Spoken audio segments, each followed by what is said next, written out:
இன்றைய சிந்தனையாக உடல் வலியும், மன வலிமையும் அப்படிங்கிற தலைப்புல நாம கொஞ்சம் சிந்திக்க இருக்கிறோங்க.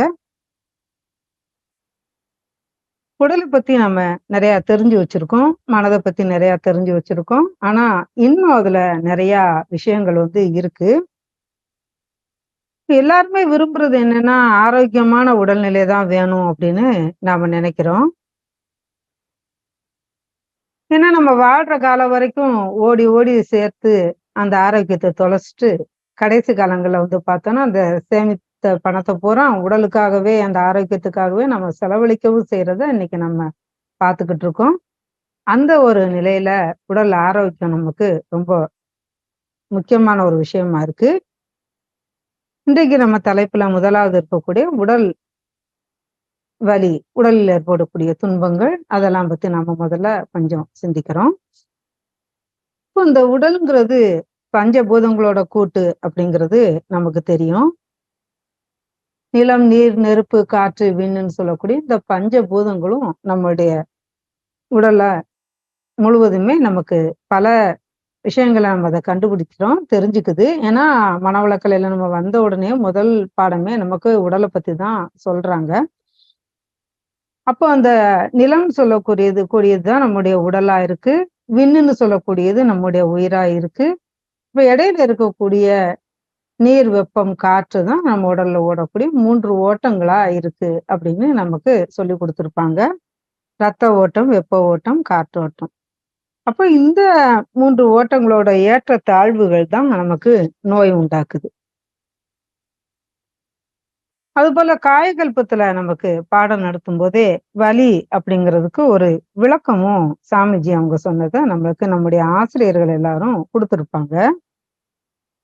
அதாவது நம்முடைய அந்த 3 ஓட்டங்கள் இருக்கு இல்லையா? அந்த 3 ஓட்டங்கள்ல சீரா இருந்தா தான் உயிர் சக்தி நல்லா அங்க நமக்கு இயங்கும். அப்படி அந்த 3 ஓட்டங்கள்ல ஏதாவது பிரச்சனை வந்தது அப்படின்னா, அது எப்படி வரும் ஃபர்ஸ்ட்டு அப்படின்னா, அந்த உடலுக்கும், உயிருக்கும் உள்ள உறவு நிலைச்சு இருக்கிறதுக்கு, நமக்கு உடல்ல ஜீவகாந்தம் இருக்கணும். அதுக்கு நம்முடைய உடல்ல அணு அடுக்கு சீர்குலையாம இருக்கணும். ஆனா, நாம என்ன செய்றோம்? நாம இந்த ஜீவகாந்த சக்திய தகாத செயல்களால தேவைக்கு அதிகமான சுழற்சி அதுக்கு வேகம் சுழற்சி வேகம் கொள்ற மாதிரி நம்ம ஒரு ஒரு செயல்கள செய்யும்போது, அது மின்சக்தியா நம்ம உடல்ல மாறுது. அப்ப இந்த மாற்றமானது தேக்கமுற்று முறை மாறி பாய்றதத்தான் நம்ம மின் குறுக்கு அப்படின்னு நமக்கு காயகல்பத்துல சொல்லியிருப்பாங்க. அப்ப இந்த 3 ஓட்டங்கள்ல ஏதாவது ஒண்ணுல தடை ஏற்பட்டாலோ, திசை மாறினாலோ, அளவுல கூடுதலாகவோ, குறைவாகவோ காணப்பட்டாலோ, அந்த ஓட்டத்துல குழப்பம் ஏற்படும்னு சொல்லியிருப்பாங்க. மின் குறுக்கு ஏற்படும்னு சொல்லியிருப்பாங்க. அணு அடுக்கு சீர்குலைவு ஏற்படும் அப்படின்னு சொல்லியிருப்பாங்க. இதத்தான் நமக்கு வலி அப்படின்னு காயகல்பத்துல குறிப்பிட்டிருப்பாங்க. மிகினும் குறையினும் நோய் செய்யும் நூலோர் வழி முதலா எண்ணிய 3 அப்படின்னு திருக்குறள்ல சொல்லியிருக்காரு. அதுக்கு ஏத்தபடி இந்த 3 ஓட்டங்கள சீர்படுத்தி புலனை அடக்கி வாழ்ந்தாலே நம்ம வாழ்க்கை நலமுள்ளதாகவும், நல்ல ஸ்ட்ராங்கா வலுவுள்ளதாகவும் நம்ம வச்சுக்கலாம். ஆனா நம்ம எப்பவுமே பாத்தீங்கன்னா, ஏதாவது ஒரு வலியோட தான் வச்சுக்கிட்டே இருக்கோம் நம்முடைய உடல.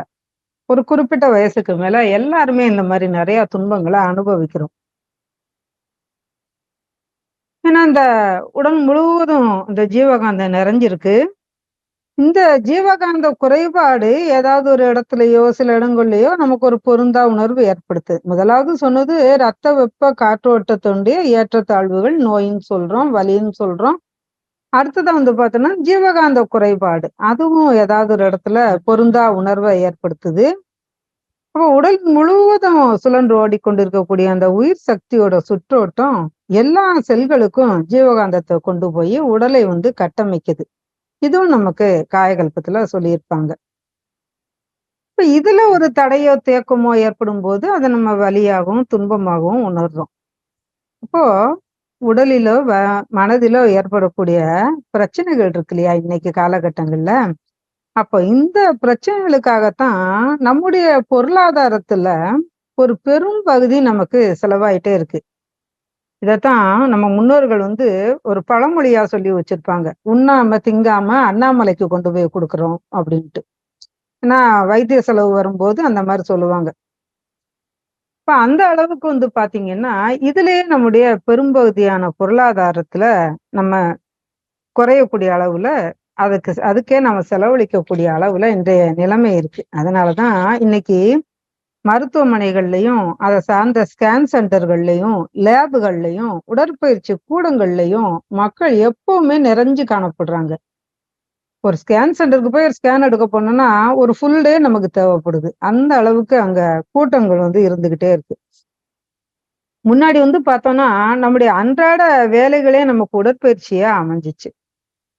இப்போ அந்த உழைப்பு இல்லாததால, நடைப்பயணம் செல்வோரும், காலையில, மாலையில பீச் ஓரம் பயிற்சி பண்றவங்களும், ஜிம்களிலும், உடற்பயிற்சி கூடங்களிலும் நாம சென்று பயிற்சி எடுக்க வேண்டிய கட்டாயம் நமக்கு ஏற்பட்டிருக்கு.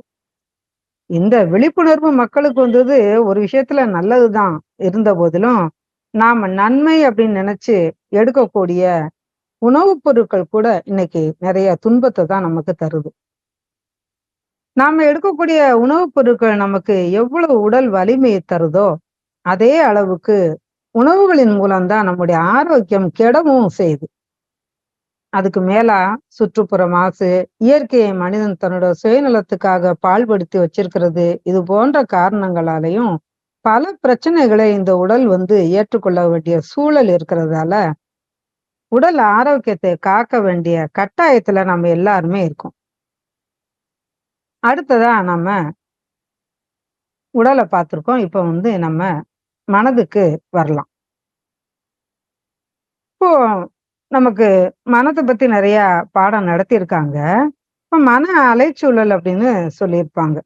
அதாவது இந்த மன அலைச்சூழல் அப்படிங்கிறத நுண்ணிய நீளத்துக்கு கொண்டு வர்றதுக்கான பயிற்சி தான் அகத்தவம் அப்படின்னு சாமிஜி சொல்லியிருக்காங்க.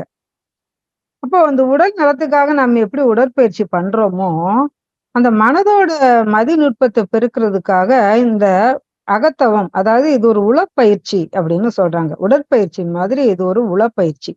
அப்ப இந்த அகத்தவத்தை நாம செய்யணும்.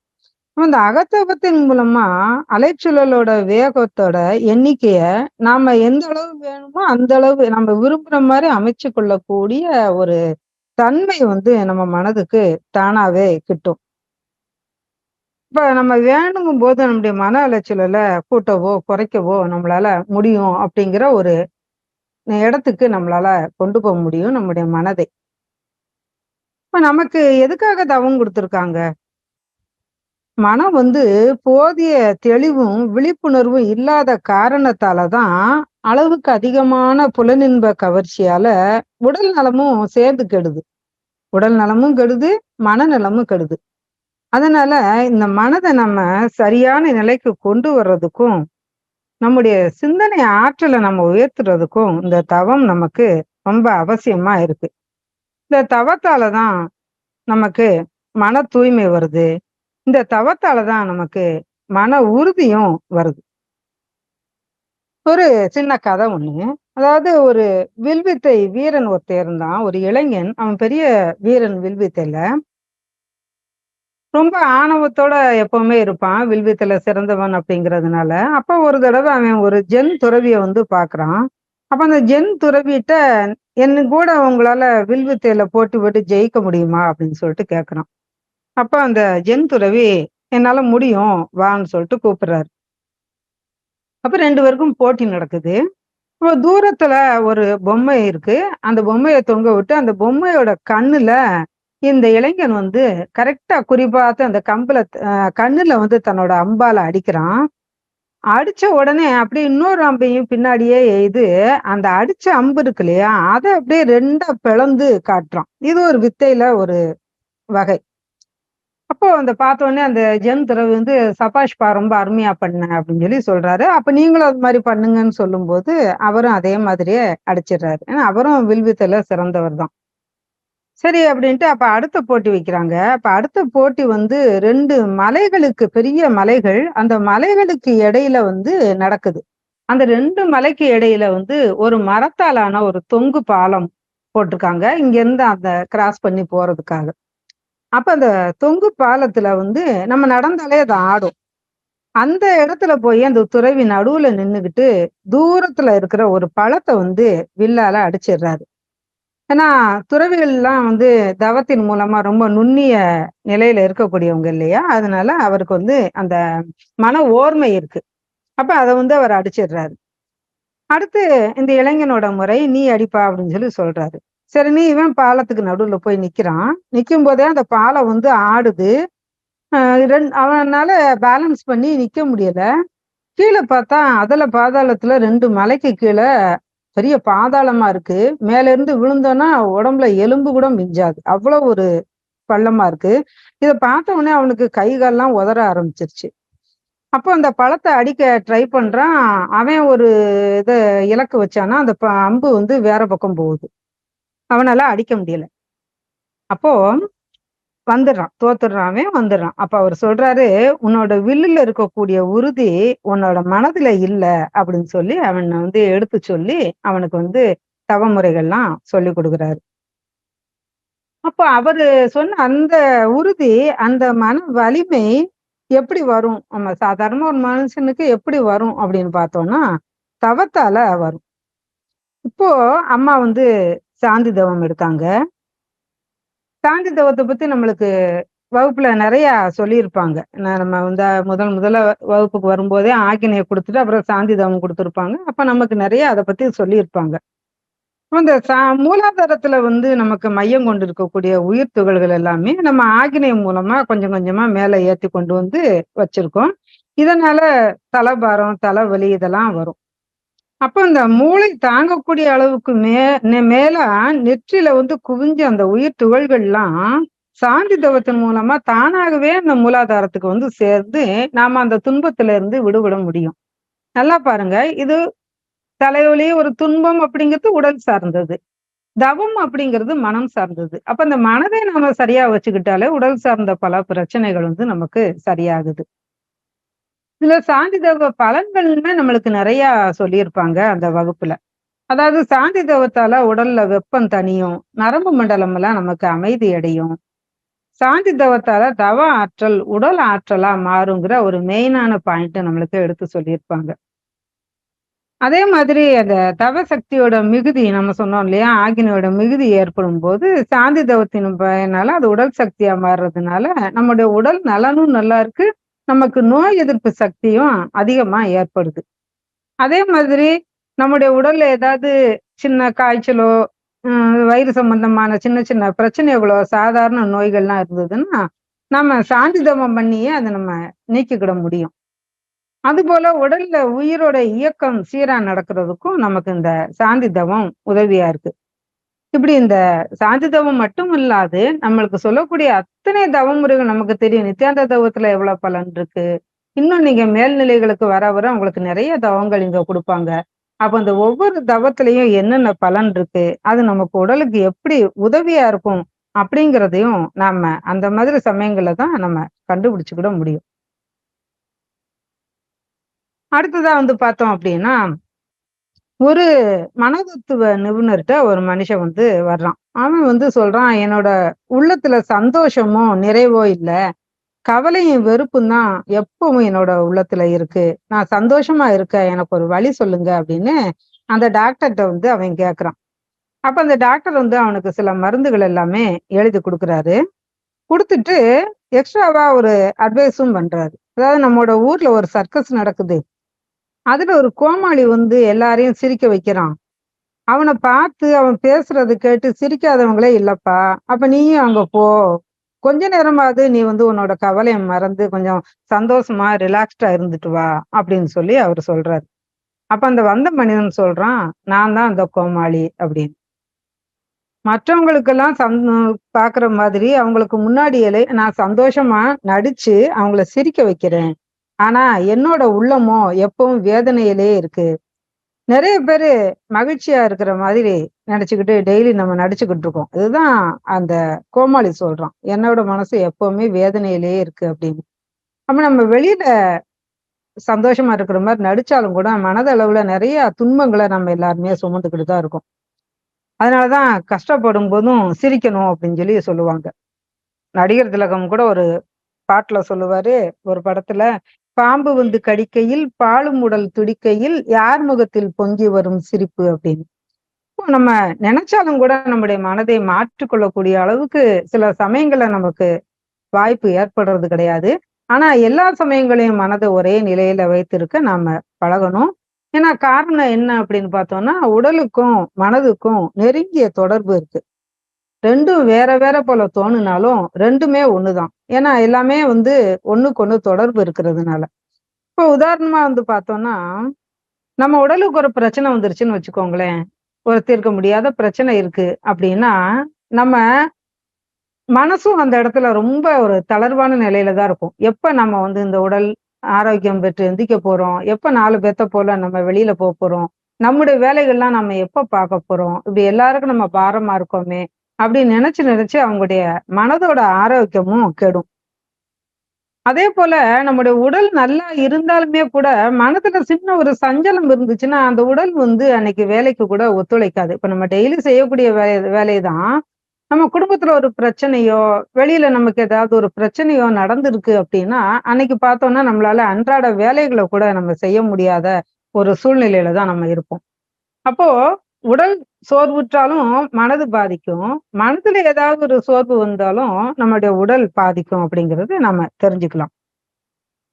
அப்போ ஒண்ணோட ஒண்ணு கெடாம பார்த்துக்கிடக்கூடிய ஒரு தகமைய நம்ம வந்து வளர்த்துக்கணும். இதுக்கு மனதுல வந்து நம்மளுக்கு ஒரு உறுதியும், ஒரு வலிமையும் இருக்கணும். "எண்ணிய எண்ணியாங்கு எய்துப எண்ணியர் திண்ணியராகப் பெறின்" அப்படின்னு தெய்வப்புலவர் கூட சொல்லியிருக்கிறாரு. அதான் எண்ணியதை செயல்படுத்துறதுல மனது உறுதியுடையவங்களாக இருந்தா, அவங்க எண்ணியவாறே வெற்றி பெறுவாங்க அப்படின்னு அதுக்கு அர்த்தம். அப்ப என்ன அர்த்தம் அதுக்கு சொல்றாங்கன்னா, மனச வந்து நம்ம ஸ்ட்ராங்கா வச்சுக்கணும் அப்படிங்கிறத தான் அங்க சொல்றாங்க. இதை மீறி நமக்கு ஒரு துன்பம் வந்ததுன்னா, நம்ம அறிவால ஆராயணும். இந்த துன்பம் வந்து நமக்கு ஏன் வந்துச்சு அப்படிங்கிறத அறிவால ஆராயணும். அதுக்கு தானே நம்ம மனவளக்கலைக்கு வந்து இவ்வளவு பாடங்கள நம்ம கத்துக்கிறோம். சாமிஜி சொல்றாங்க, என்னைக்கோ ஒரு காரியம் தவறா செஞ்சாலும், அந்த தவறு பாவ பதிவா பதிஞ்சு, காலத்தால அதற்குரிய துன்பத்த ஒவ்வொருவரும் அடையத்தான் வேணும் அப்படின்னு அழுத்தமாவே சொல்லுவாங்க. இதுதான் இயற்கை நியதி அப்படின்னும் சாமிஜி சொல்லுவாங்க. இதத்தான் கவலைய 4 வகையா பிரிச்சு நம்முடைய அகத்தாய்வுகள் எல்லாம் சொல்லுவாங்க இல்லையா? அதுல வந்து அனுபவத்தே தீர்க்க வேண்டிய கவலைகள் அப்படின்னு சொல்லுவாங்க.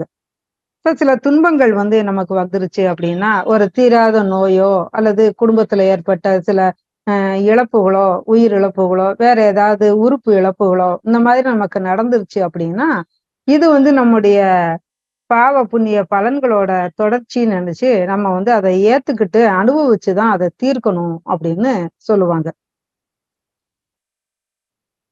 இன்னொன்னு ஒண்ணு இருக்கு. அதாவது பிராயச்சித்தம் அல்லது மேல்பதிவுன்னும் நம்மளுக்கு துன்பங்களுக்கு சொல்லியிருப்பாங்க. இப்ப நம்ம அ அருட்பெருஞ்சோதி வள்ளலார் இதுல எடுத்துக்கிட்டோம் அப்படின்னா, பெரிய தீர்க்க முடியாத துன்பங்கள் வந்ததுன்னு வச்சுக்கோங்களேன். உதாரணமா ஒரு கேன்சர் மாரி துன்பங்கள் நமக்கு வந்துச்சு அப்படின்னா, மருந்தோட சேர்ந்து முடிஞ்ச அளவு பிறருக்கு பசியாற்றணும் அப்படிங்கிற ஒரு இதையும் சொல்றாங்க. ஏன்னா அது எதுக்காக சொல்றாங்க? மத்தவங்களுக்கு தேவைப்படும்போது அந்த பசிய நம்ம தீர்க்கிறோம் அப்படின்னாலே நமக்கு அது ஒரு மேல் பதிவா, ஒரு புண்ணிய பதிவா சேர்ந்து நம்முடைய முன்னாடி உள்ள பாவ பதிவு இருக்கு இல்லையா? அது கழியறதுக்கு நமக்கு வாய்ப்பு இருக்கு அப்படிங்கிறதுக்காக அந்த மாரி சொல்லியிருப்பாங்க. அப்ப அந்த அளவுல வந்து பார்த்தோம்னா, நம்ம வந்து மேல மேல புண்ணிய பதிவுகள் போடும்போது, இந்த சில கவலைகள், சில துன்பங்கள்ல இருந்து நம்ம வெளிவரதுக்கும் நம்மளால முடியும். இப்படி நெறைய விஷயங்கள் வந்து நம்ம உடலையும், மனதையும் சார்ந்து சார்ந்து தான் நம்மளுக்கு வந்துகிட்டு இருக்கு. அப்போ இந்த இதுக்கு சாமிஜி ஒரு கவிதை மூலமா கூட ரொம்ப அருமையா சொல்லியிருப்பாங்க. அதாவது, "உடலுக்கு உரமளிக்கும் உழைப்பும், ஒழுங்கோடு கொள்ளும் உணவும், உளத்திற்கு உயர்வளிக்கும் கல்வியும், உள்நாடி நிற்கும் தவமும்." இது 4 இது எல்லாமே வேணுமாம். எது எல்லாம் எதுக்கு வேணும் அப்டின்னா, ஹெட்டிங்லயே அழகா குடுத்திருப்பாங்க. உடல் நலம், உளநலம் அப்படின்னு. அதாவது நல்லா உழைக்கணும். அது நம்ம எடுத்துக்கக்கூடிய உணவு வந்து உ சரியான உணவா இருக்கணும். நம்ம கற்றுக்கொள்ளக்கூடிய கல்வி உளத்திற்கு, நம்முடைய மனதிற்கு நலமளிக்கக்கூடிய ஒரு கல்வியா இருக்கணும். அதற்கு இந்த தவமும் உதவியா இருக்கும் அப்படிங்கிறதையும் அவங்க சொல்லியிருப்பாங்க. அப்போ சாமிஜி இவ்வளவு நிறைய விஷயங்கள் நமக்கு எடுத்து சொல்லியிருக்காங்க. அப்படி சொன்னாலும் கூட நாம அதை தொடர்ந்து நம்ம செயல்படுத்தி வாழ்றோமா அப்படிங்கிறதுல தான் நம்முடைய செயல்பாடும், நம்முடைய உடல் மன ஆரோக்கியமும் இருக்கு.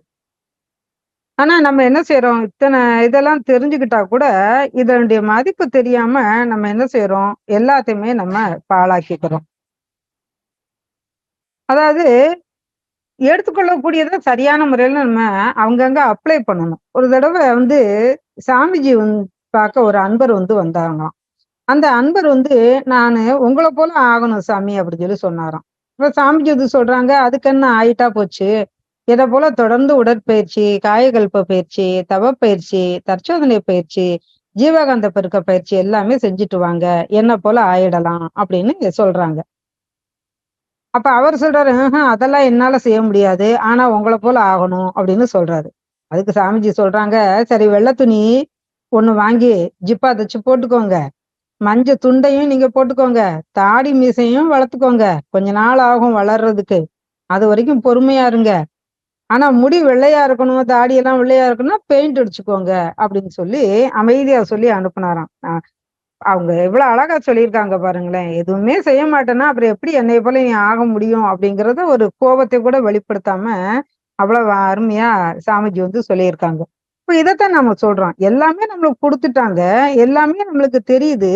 ஆனாலும் கூட எதையும் நான் ஃபாலோ பண்ண மாட்டேன் அப்படின்னு சொன்னா, எப்படி அந்த உடல் நலமும், மனவளமும் நம்மளுக்கு வரும்? அப்ப அந்த மனதுல எப்படி வலிமை வரும்? இந்த மன வலிமை அப்படின்னு சொல்றது எந்த அளவுக்கு இருக்கணும் அப்படின்னு பார்த்தோம்னா, ஒரு போர்க்களத்துல ஒருத்தன் கடுமையா காயம்பட்டு சாகக்கூடிய தருவாயில ஒரு வீரன் இருக்கான். அப்போ ஒரு பாதிரியார் அவன்கிட்ட போயி, "உன்னோட இவன் சாகப் போறான்னு தெரிஞ்சிருச்சு.